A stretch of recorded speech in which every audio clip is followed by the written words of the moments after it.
Hey guys, it's Gamer Saur, back with another video.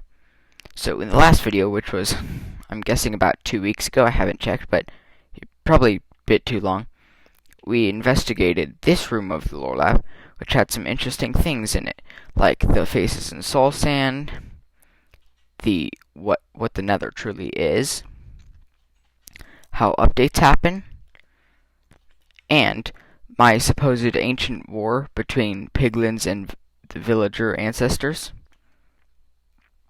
But I did make some progress in between episodes. I started on this little living quarters, though I haven't gotten too close to finishing it. I did try to start some things. I have my little bed there, which is good. But enough dilly-dallying. Sorry. Last episode, we noticed that there was some interdimensional spatial tear, crack, or something or other in the lore lab. So, it does appear to be shrinking, which means we should probably investigate it soon. So, it's now or never.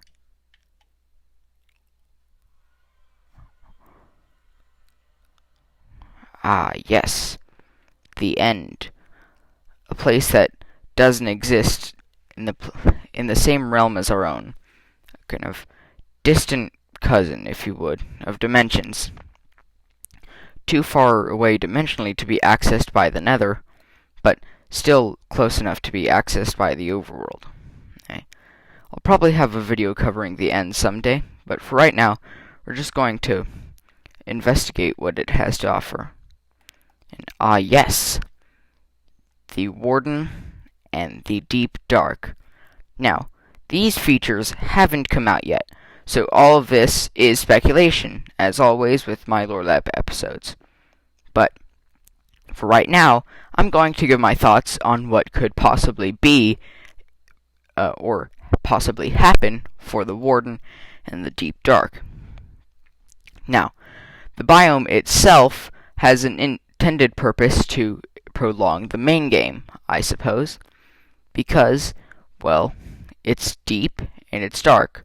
That doesn't tell you too much besides the basic features, but the fact that it's deep means you'll have to probably do a lot of mining to reach it, and the darkness instills a sense of fear that will probably make it more challenging, as we know by the Warden and its incredible strength.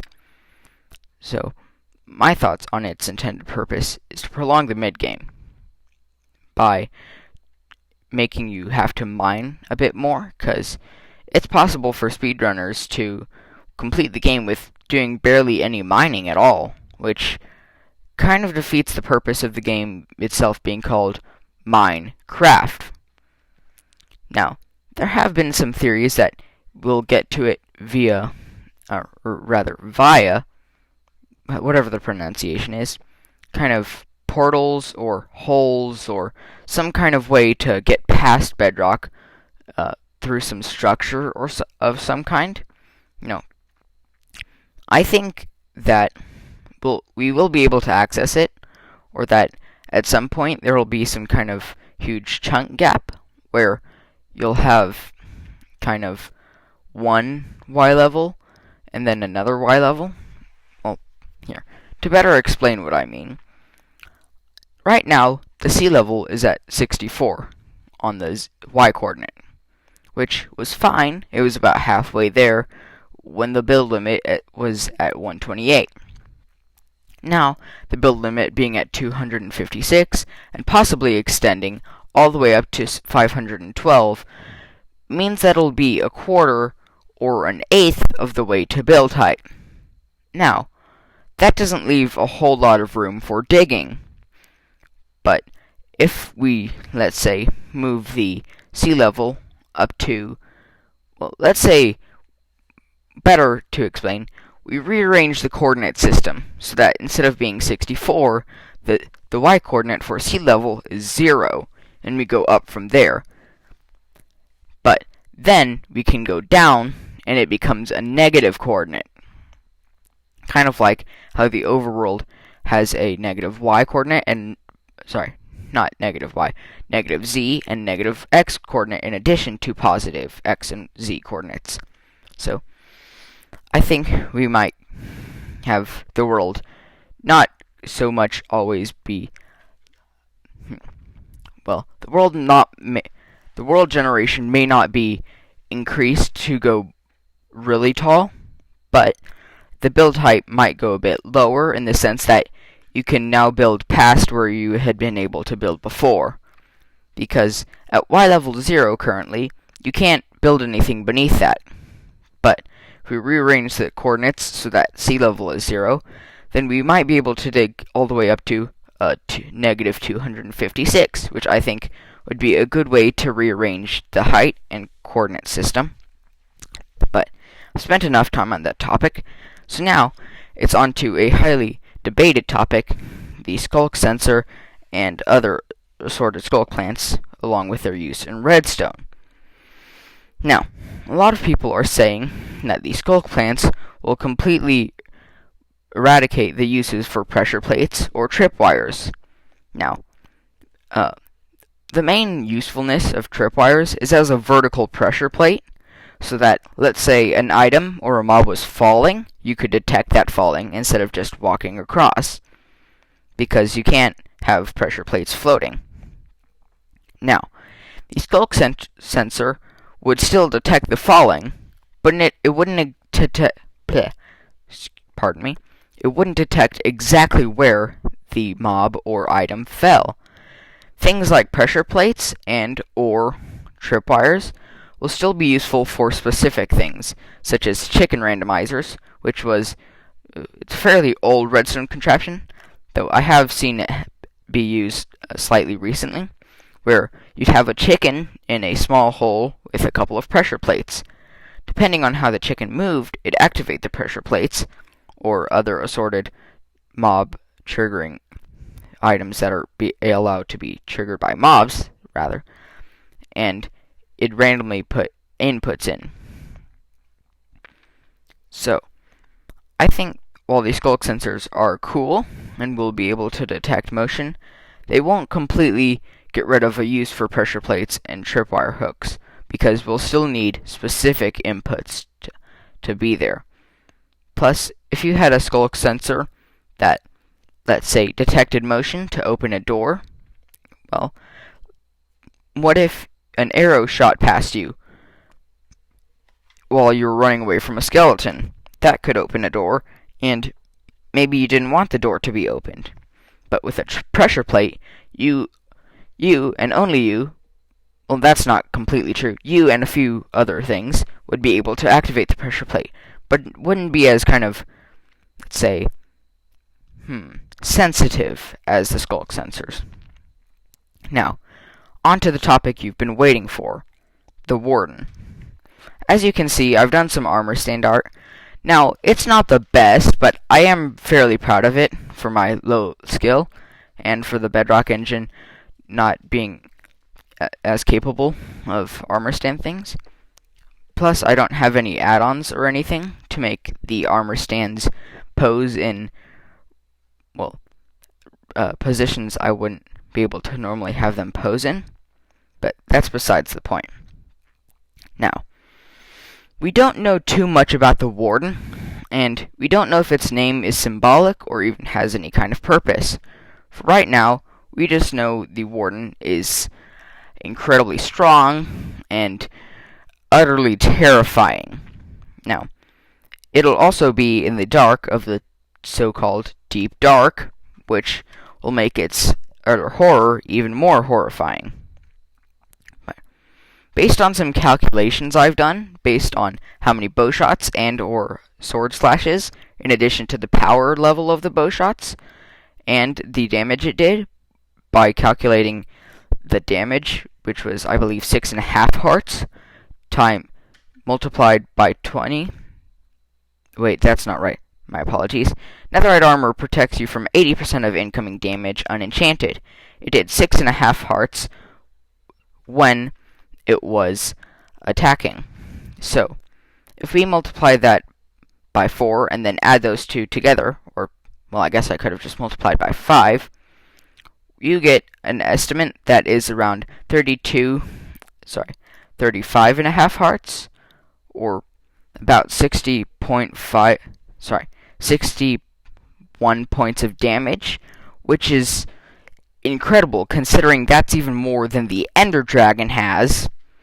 And the Warden also has an astounding 105 health at least, based on the damage it took without dying. Now, that makes it boss level material, but they've said it's not a boss. So, does this mean they'll be improving the bosses in recent updates? Or, no, pardon me, rather, in future updates or short updates? Or, who knows, they could even update the Ender Dragon fight in this update without really telling it as one of the big features. But now that the technicalities are out of the way, I'd like to discuss, perhaps, my thoughts on the lore of the Warden. Now, as I said last time, my theory about the faces in the soul sand is that they are some kind of wither construct, or minion of some kind, that aids in basic reanimation of skeletons and zombies and such, so that they can walk around and move and attack you. But then there's the other kind of quote-unquote souls from Minecraft dungeons, which, again, I don't believe are souls, but more advanced wither minion construct things. My apologies. And those allow for more complex tasks like pathfinding or attacking or shooting a bow in the skeleton's case.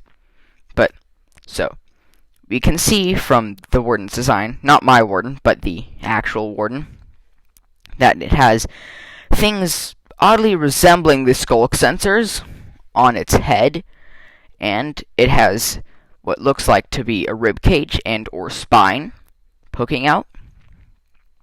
So, but it also seems to have what looks like either endstone or some type of stone we don't quite know yet, wrapped around its arms with some, again, skulk plant material on the end of its hands, as well as on its feet.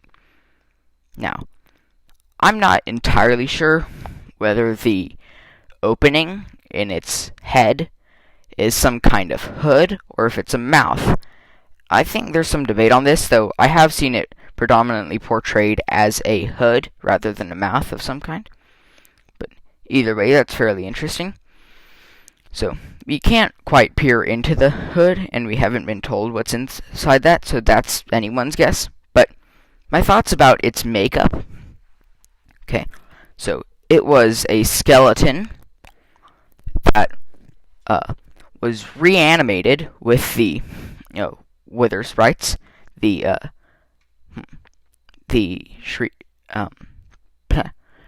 shrieking sprites, weeping sprites. My apologies, I've gotten my own lore confused. That's embarrassing. But it's being reanimated by the weeping sprites. Yes, the weeping sprites.